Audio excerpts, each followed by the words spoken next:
ওই দিন টাকা চাইছিল, আমি তো আমার কাছে টাকা নাই। পরে আমারে কয় টাকা দিবি না, মারবানি কেন হইছে, গাঁজা খাবো মদ খাবো, ফাঁসি না দিয়া যাবজ্জীবন জেল দিন। আমার ভাই আমার বাপের খুবই মারছে, আমি তার বিচার চাই। বাড়িতে অনেক অত্যাচার করতো, মায়ের বাপের মারপিট করতো, টাকা না দিলে মারপিট করতো, অনেক অত্যাচার করতো। হ্যাঁ, সে খুনি, আসলে সে প্রখ্যাত খুনি।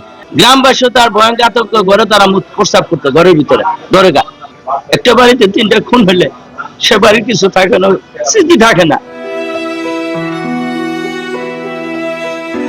টাঙ্গাইলের সখীপুরে বাবাকে নৃশংসভাবে হত্যার দায়ে এক যুবককে মৃত্যুদণ্ড দিয়েছেন আদালত। 30 নভেম্বর রবিবার দুপুরে টাঙ্গাইল জ্যেষ্ঠ ও জেলা দায়রা জজ আদালত এর বিচারক হাফিজুর রহমান আসামির উপস্থিতিতে এ রায় ঘোষণা করেন। পাবলিক প্রসিকিউটর শফিকুল ইসলাম রিপন জানান, দণ্ডপ্রাপ্ত যুবকের নাম ওয়াহেদ আলী ওরফে ওয়াহিদুজ্জামান। মামলার বিবরণে জানা যায়, 2024 সালের 25 ফেব্রুয়ারি দুপুরে নেশার টাকার জন্য ওয়াহেদ তার মাকে মারধর করেন।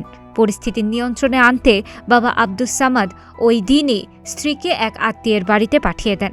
পরে রাতে বাড়িতে বাবাকে একা পেয়ে লাঠি দিয়ে পিটিয়ে নির্মমভাবে হত্যা করেন ওয়াহেদ।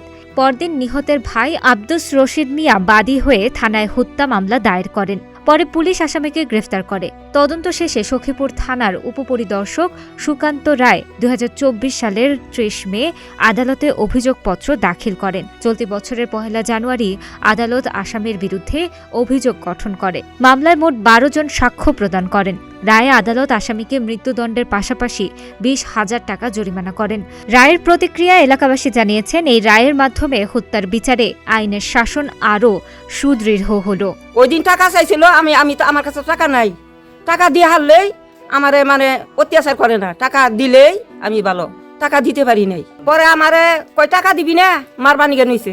পরে আমি ভয়ের কারণে আমি আমার স্বামীরে আমার বাস্তি আনছে ফোন দেয়, কুতুপুর বাজারে কাঁচামালের ব্যবসা করতো। পরে ফোন করে আনলে পরে আমি তার কাছে ব্যাঙ্গাচুরে কইলাম যে গাঁজা খাই মদ খাই, তুমি 20 টাকা দিয়ে গেছো, ওই 20 টাকা তো তার হয় না, গাঁজা খাবো মদ খাবো। তেহেরে নিকা আমারে টেহা দিবি না তোর মাইরে হালাম।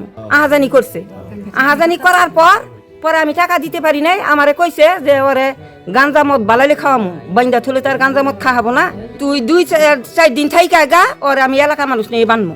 এলাকা মানুষ নিয়ে বান্ধেও নাই, এলাকা মানুষের কাছে হইছো করে নাই। গেছাল ওলে ভাত খাবা নিগা, ওখান ওই মারছে না কেরা মারছে, এটা 2 নয় আমরা কেউ দেখে নাই। আমার কাছে এই কথাটা কেউ কয় নাই। দিয়া ফাঁসি না দিয়া যাবজ্জীবন জেল দিন। আমার ভাই আমার বাপের খুবই মারছে, আমি তার বিচার চাই। আদালতের যে রায়, এই রায় আপনারা সন্তুষ্ট কিনা? এই আদালতে যে রায় দিছে, এই রায় আমি সন্তুষ্ট। বাড়িতে অনেক অত্যাচার করতো, মায়ের বাপের মারপিট করতো, টাকা না দিলে মারপিট করতো, অনেক অত্যাচার করতো। হ্যাঁ, 2টা খুন করছে আগে। 2002 সালে তার চাচিকে মারছে, 2008 সালে তার শাস্ত্র ভাইকে মারছে। সে খুনি, আসলে সে প্রখ্যাত খুনি। একটা ফ্যামিলি 3টা খুন করলে ফ্যামিলিতে কিছু থাকে না। গ্রামবাসী তার ভয়ঙ্কর আতঙ্ক, ঘরে তারা প্রস্তাব করতো, ঘরের ভিতরে ঘরে গা। রাস্তাটা ছেলে মেয়ে গেলে তারা ডরাইছে, তার ফাঁকটা বাইটা নেমে গেছে এই ছেলের কারণে। আমরা অত্যন্ত খুশি, এখনো বাংলাদেশের সততা আছে, তার প্রমাণ পাইছি। আল্লাহ মানুষের সততার বিচার করুক, এটা আমি চাই। আমার মতো আরো কেউ জানি দুঃখে না পড়ে। একটা বাড়িতে 3টা খুন হলে সে বাড়ির কিছু থাকে না, স্মৃতি থাকে না।